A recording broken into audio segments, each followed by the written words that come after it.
People think living in Africa means ignoring reality. It doesn't. Afro-optimism is just the most practical strategy you can adopt. I'm Adewumi-Zer, the founder and CEO of Zer Consultant Africa. And having worked 20 plus years in corporate, including as CEO in a global multinational, I bring reality, not theory, to the discussions I have with African founders across the continent. By the end of this video, you'll understand what Afro-optimism really means and why it can be your competitive advantage. Back in college, the very first week of college, back in 1995, I bought this poster. I've been carrying it around for years, ever since 95. So 30 plus years I've been carrying this around.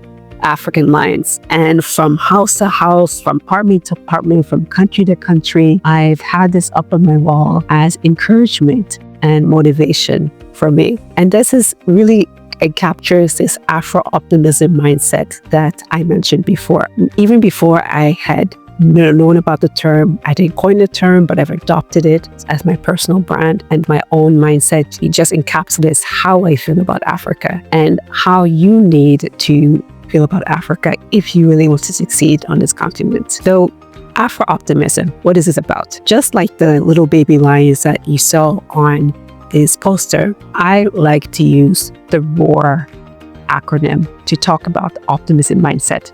And so let's look at ROAR. So that's R-O-A-R, just like a lion works, right? So for that first R, we have realistic. And so, like I said before, Afro-optimism is not blind optimism. It's not thinking that, oh, I'm going to ignore the issues, the problems, the infrastructure challenges, the fact that I have no light, the fact that my Wi-Fi can be a bit rocky when I go out on the roads, I'm falling in potholes, the banking system has one or two challenges, and the list goes on. So Afro-optimism isn't blind optimism. I see the challenges that are on this continent. I see the challenges that people face every day. I don't have all those challenges to myself, but I see them. But what Afro-optimism says is that we need to look beyond those challenges. We need to bring in people on our teams who can see, acknowledge the challenges, but then look beyond them. So that's R for realistic.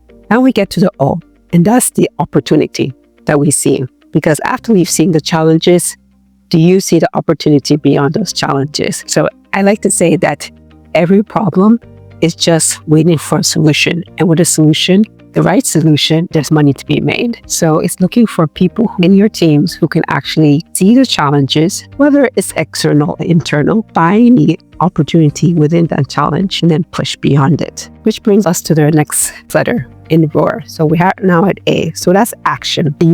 You've noticed the challenges. You're realistic about the challenges that we have on this continent. You've seen that opportunity. Now with action, you're about to grab that opportunity. How can I turn this opportunity into value for me? How can I turn this opportunity into value for the company? So you have a problem, you see the solution, and how do you execute on that solution so that you can make money off that problem? And at the end of the day, we end with our resilience. Because even as we see the solution, even as we're realistic about the problems, even as we see the opportunity, even as we action on that opportunity, we still need to realize that there will be roadblocks.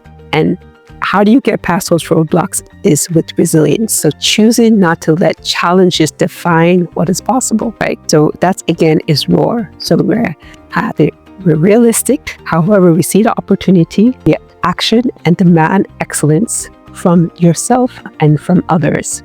And then at the end of the day, the second R, which is resilience. So we don't allow those challenges to define us. Back to Afro-optimism, not blind positivity, but really accountability, action, realism, and resilience. As you build today, are you building with fear or are you building with belief? Thank you for watching.